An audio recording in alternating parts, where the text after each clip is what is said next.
U.S. 8th graders are making little progress in visual arts and music. Radio is so intimate. You sometimes hear their voice. You think there'd be no downside to constantly insulting people on the air. I know that deep down inside, you are a closet nice person. It's a real cruel world. Sometimes we perform live. How about Wednesday? I'm wide open Wednesday. Showtime. Hi, everybody, and welcome to NSS.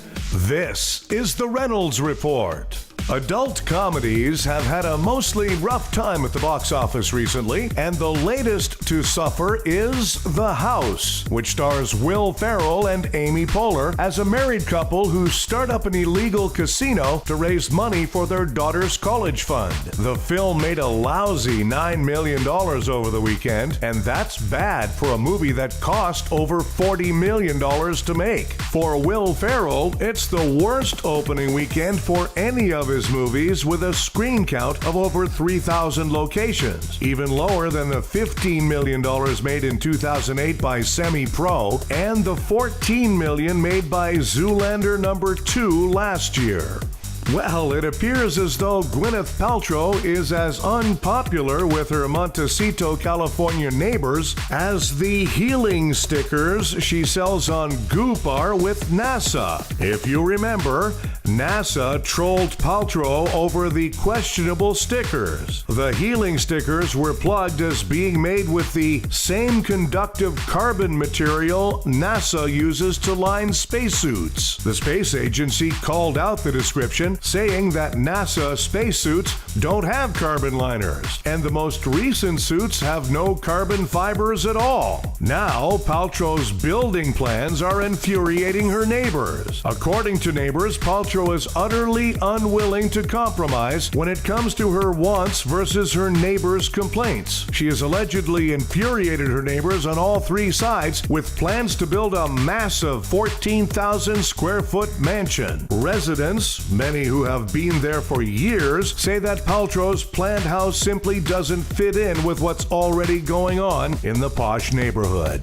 Those rocket scientists Kylie and Kendall Jenner are at it again. They had to stop selling some t-shirts on their website last week. They were charging $125 for shirts with pictures of Biggie, Tupac, Ozzy, The Doors, Pink Floyd, Zeppelin, Kiss, and Metallica, but with their own images superimposed on top of them, and they hadn't gotten any legal permission to do so. So, Biggie's mom and Sharon Osbourne had something to say about it. Let's hear from Cheyenne, the employee in charge of the clearance sale. Hi, I'm Cheyenne from the marketing department of Kylie and Kendall Jenner's Everything Empire, and I guess they didn't get the thumbs up on plastering their faces over some musicians on their new line of t-shirts. So now instead of $150 each, they all gotta go.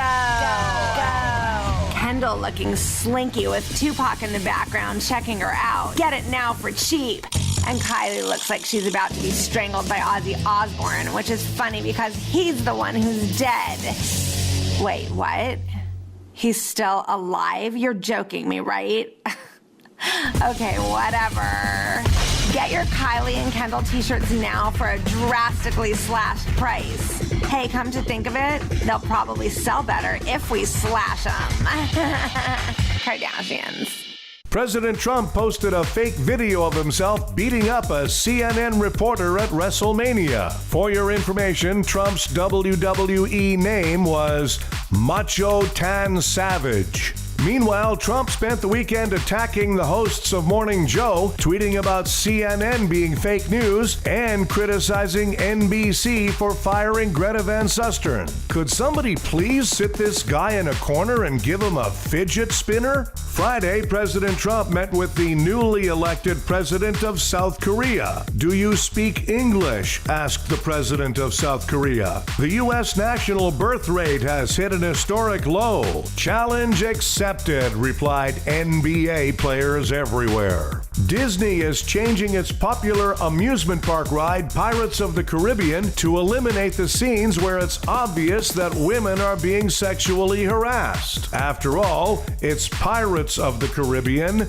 not Fox News of the Caribbean. Pot is now legal in Nevada. Boy, if it's not careful, Las Vegas is going to start developing quite a reputation. There's a scandal in the world of dog racing. At least 12 dogs have tested positive for cocaine.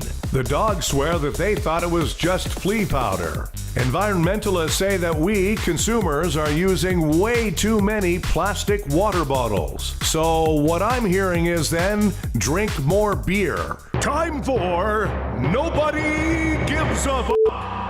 Beyonce and Jay-Z have revealed the names of their twins on Twitter. At least that's according to a breathless report from our extremely lonely receptionist. Hey, rich idiots, nobody gives a f***. Charlie Sheen made over $4 million selling his Babe Ruth memorabilia. It's Charlie's biggest Babe transaction not involving an escort agency. Hey, cocaine-sniffing idiot. Nobody gives a f***. A new poll found that 10% of people post vacation photos on social media to make others jealous. And 100% of people click on those photos to see coworkers in a bathing suit. Hey, vacationing idiots. Nobody gives a f***. Thanks, everybody. We have a new episode of the Reynolds Report for you every weekday. Be sure to check out NSS Live, starring Frank D'Angelo and his celebrity panel of guests, including the legendary Phil Esposito. Tuesdays and Thursdays. NSS Live.